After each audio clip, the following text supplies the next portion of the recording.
Bismillahirrahmanirrahim. Assalamu alaikum. Good afternoon and welcome to Sports Extra. I'm your host Ahmed Nawaz with the latest roundup of sports today. Today is a special because we're going to be talking about a lot of things. When we talk about the world of motorsports, we know that Pakistan is fan crazy, but it's not just limited to fans anymore.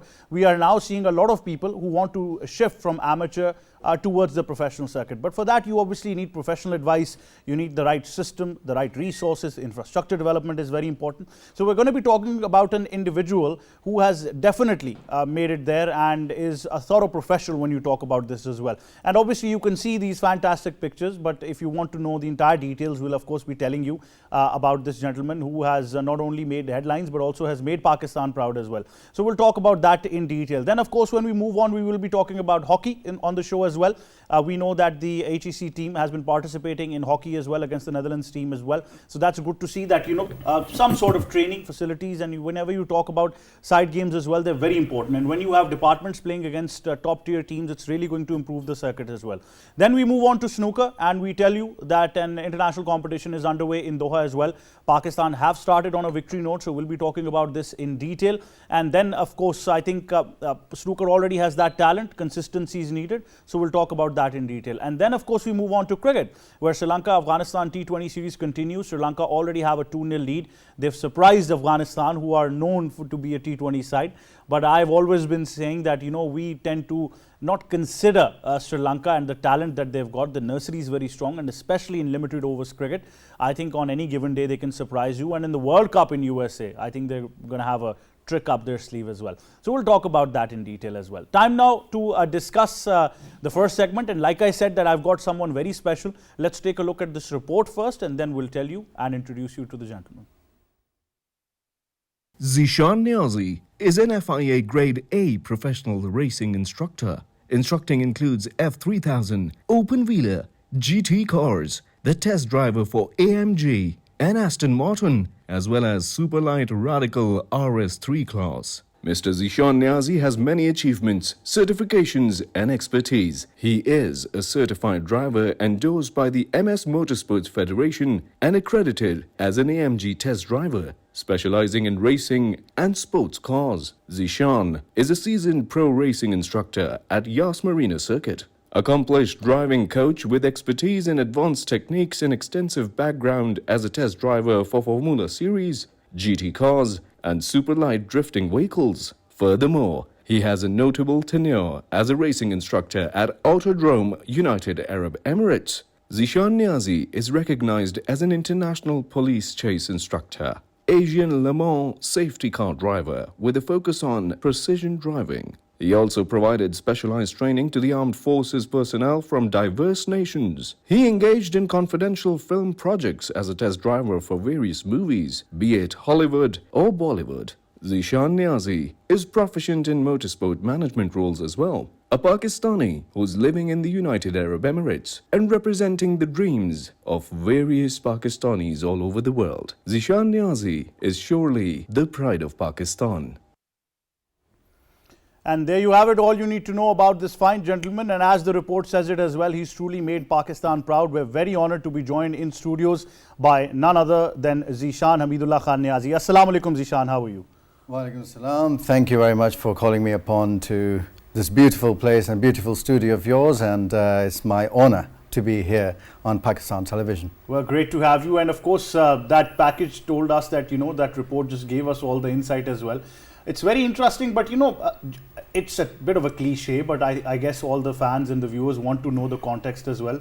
That where did this journey start from? I mean, I understand that we can be car enthusiasts growing up, but taking it to a professional notch is something that is a full-time career. Well, it started off pretty young. When I was in a high school, I was always thinking about cars, looking at the cars, photographs. Even in my house, if you go to my room, you will see a lot of posters of the cars and ex-Formula One drivers. So that was actually a start. I never knew that I'll be a part of Formula One and Formula One Federation, which is Formula International Automobile, and that what I licensed as instructor grade A and race license grade A. Well, what I am proud of myself is that I'm making my country proud. So and it started pretty early, as I said. So I used to go to university. I used to think about the cars all the time, although I was studying business at that time. And after that, when I used to finish my university in the daytime, I used to go for a racetrack. And that was in Abu Dhabi and Dubai. So I used to go there, practice a little bit, and I started my career with drifting. Drifting is actually, you know, making a car go sideways, a lot of smoke and noise coming out of the rear tires, counter steering all the time. So yeah, it's pretty fun at that time, but now it became my career. Well, interestingly, you were in an environment where you had to do it on professional circuits. Obviously, you couldn't do it as far as the writ of the law is concerned. So I understand that, you know, the infrastructure was certainly there. So, you know, once you decided to go pro and all of the certifications that you did as well, what was the first initial challenge that you encountered and you thought that, you know, this probably is not going to be as easy as one would think? Well, quite a few challenges. First challenge starts from when you're going away from norms. So that's the first challenge. As I said, that I was doing business studies. My dad was having different plans for me. My dad wanted me to be a manager in a company and sitting behind that laptop screen or a screen and spending my 8 or 9 hours of my day there. But for me, things were a little bit different. So I was a bit of an outcast in that way. So I used to, as I said, I used to go racing and everything. But what I did was that at that time it was difficult for, especially for, you can say for Pakistanis, it was all the people from this region, because we don't have any track in our country. And good luck of mine was that I was already living there from ages. I was literally born there. But after being born in Pakistan, I traveled there when I was 1 year old. I was pretty little. My mum took me there. So yeah. The infrastructure, as you mentioned, mate, it was already there, and I started racing back in 2013, if you call it. So it's quite a bit of time. 11 years. And yeah, and that was professional racing, as you were talking about, how I went pro. It was very difficult. I used to go and I used to stay at the tracks all the time, learning how these racing drivers were doing. I used to stay in the pit lane. I used to go backstage in the race control rooms. I was feeling so impressed by the phenomenal speeds these people were doing, not only in a straight line, but going very quickly in the corner and having that G-force on their bodies. I started working out a little bit. I don't look very fit right now, but yeah. It was tough. It was not so easy, but I really made my mind. I put my mind to it. If you put your mind to something, you really go for it. God helps you. Allah helps you. Really. The way is certainly there, and but you know, I'm intrigued to know that then what are the dynamics that go into becoming a test driver as well? Because obviously you're racing. You've got different disciplines, including, like you mentioned, there's drifting as well. Then already you were inspired by the racing culture. You turned professional, but once it came to becoming a test driver, how has that been for various different disciplines? Well, I would like to explain you a little bit more. It's not going to be really a brief, it's going to be an explanation then. I think I will say I started off, what was difficult for me, I will just continue that and then I will go to your question. So it was difficult because when I was going for a license, I was the only Pakistani which they put in the car and they said, you have all of these different nationalities. I'm talking about mainly Western world. I'll not take any names or anything. I was not really taken very seriously. And that I didn't like.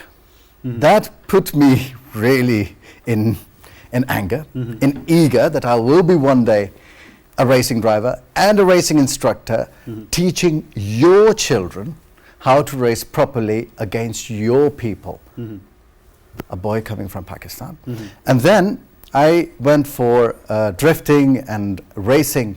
Well, drifting is just a start. Let's take it in that way. And then I went for Formula 3000, some of the test sessions and all that. It was tough on body, but I continued. I worked out a little bit. I was a bit heavy in the weight as well. So yeah, I continued with Formula and GT racing. Super light category as well, which is a British super light, which is Caterham racing or Radical SR3 XS racing. So yeah, I went for that, and then after racing quite a few years, I started my instructing career at about 2014, February to be precise. But yeah, when I'm talking about a professional racing, I started in 2013. That was only a professional racing series of super light category. I've not done very super light, but I've been to GT racing a lot. Certainly. And obviously then within that 1 year span, then you were aiming at many different disciplines as well. Now, there are a lot of young individuals out there, especially in our part of the world. You understand the dynamics, obviously. Unfortunately, because there's been a lack of infrastructure, I do call them unfortunate young people who have shifted to the concept of street racing, obviously.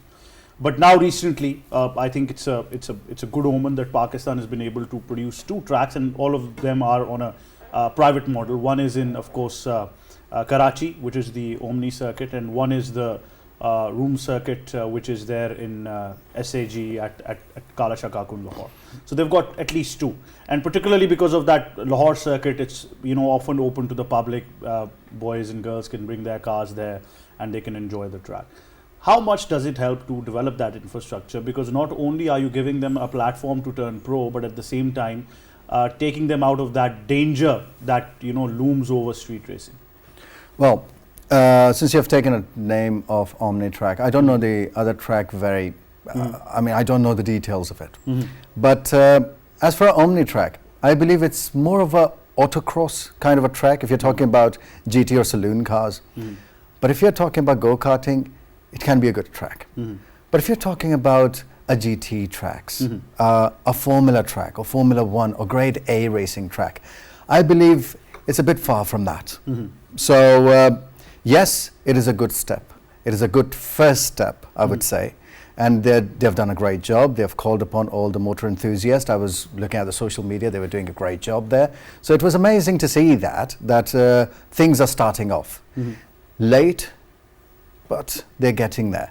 But talking about that, I think if you have a go-karting track, you have already set a base where you will make your professional racing drivers on top. So that's the base of racing, and then it goes up.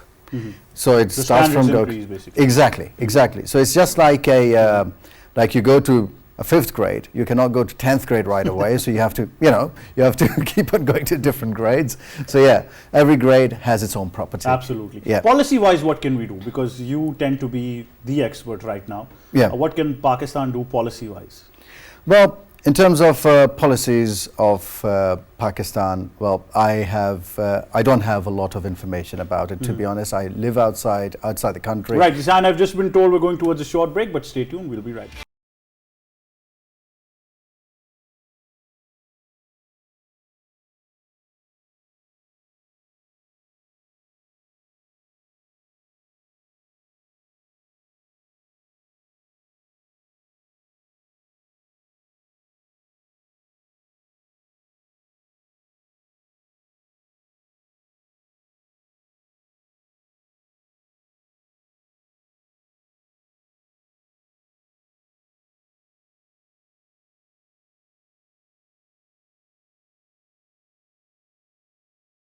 Right, and welcome back, and of course we're discussing the entire prospect of Zishan's career, but there's so much to it. I think the most intriguing part which we must talk about, Zishan, is your experience as a safety car driver. Well, it's one of the best experiences of my life, I would say. And I was really honored that as a first Pakistani, for the first Asian Le Mans Series race in the Gulf region, I was a safety car driver, and I was a safety car 1. Safety car 1 is actually a senior most official from FIA on track. And how the criteria actually works. The criteria works as that if you have enough experience and you have a clean sheet of no incidents or no penalties, you can be a safety car driver. So that's how I've got it, and I was nominated by the directors from FIA to be a safety car driver SC1 in the first Asian Le Mans Series. Wonderful. So how was that experience? Talk us through once you like you mentioned that it was of course the best feeling that you've encountered obviously as well. But I mean, knowing that you're going to be the first, as you mentioned as well, there was eagerness as well because of the the culture that you found there as well, being a Pakistani. Once you got to know about that, how was that feeling, instantly as a Pakistani, that I'm going to be the first in the history books and probably still the only one, I'm sure, who got to be there as well? Well, it was an amazing experience. The journey was tough, but when you look back on all the tough hurdles you've been through, you feel so good about it, because now it's a calm after a storm, not calm before the storm. So I would rather say it was difficult, but it was fulfilling. It was, I always wanted to be a racing driver, and here I am, a racing driver, a racing instructor, waiting for my Pakistani people to come to me and learn from me. I want all of those things. Still, it's going to be tough. I'm not saying it's not going to be tough, but still, you have someone to come to ask me questions, and I'm there to lead you to your destiny, which is a racing driver. I think most of you can also ask him about his career as a instructor for police chase as well. So you know all the tricks of the trade already. If you ever get yourself into a getaway, which I hope you don't. I don't think I'll be sharing all that. But I think yes, it was also an honor by I can openly say it, by NYPD to select me as one of their instructors alongside one of their ex-Formula 1 drivers, test drivers, who was at that time about 50 or 52 years of age, and I was just about 28 at that time. So yeah, I was still doing all of that stuff. And what is the fun part in this? The fun part is you feel proud when they ask you, "Where are you from, mate?" Oh, you're like, "I'm from Pakistan." Okay, that's great to know. So yeah, that really excites me, and for that excitement, I cannot explain it in my words. I completely understand. But coming to the final note, is there any message as a professional you'd like to give out to the young racing community in Pakistan? Well, let's call it a public service message. Yeah. So no, to be very friendly with all the Pakistani car enthusiasts, I would rather say, take it easy. There are ways. Find those ways out, and then go for it. Like, for example, doing a drifting on the streets. No, I don't think so. I think I would rather say you can go to a safer place, and you can go and like my brother here mentioned, Ahmed mentioned, that you can go to Omni track, and there are at least 2 tracks. At least you can. They're not FIA tracks. So the good thing about that is, without any license, any racing license, you can go and practice with your car over there. So practice over there, and please make sure when you practice drifting, rear wheel drive, not front wheel drive and a handbrake. No, it's not going to work. Thank you for actually saying that, and I'm sure we're going to get this part out and make it one of the best memes in Pakistan in the next year. So all of those who are doing it with a handbrake, I'm sorry, you're not doing it at all. But Zeeshan, thank you very much for joining us. It was indeed a pleasure, and I guess that at this moment, on behalf of the entire nation, I can take that responsibility of saying that Pakistan really thanks you for your services, and we're of course honored that you've represented the country in such a successful way as well. So thank you very much, and congratulations on a stellar. Thank you very much, and Pakistan Paindabad. Pakistan Paindabad. Well, on that note, we're going to take a short break, but stay tuned. We'll be right back.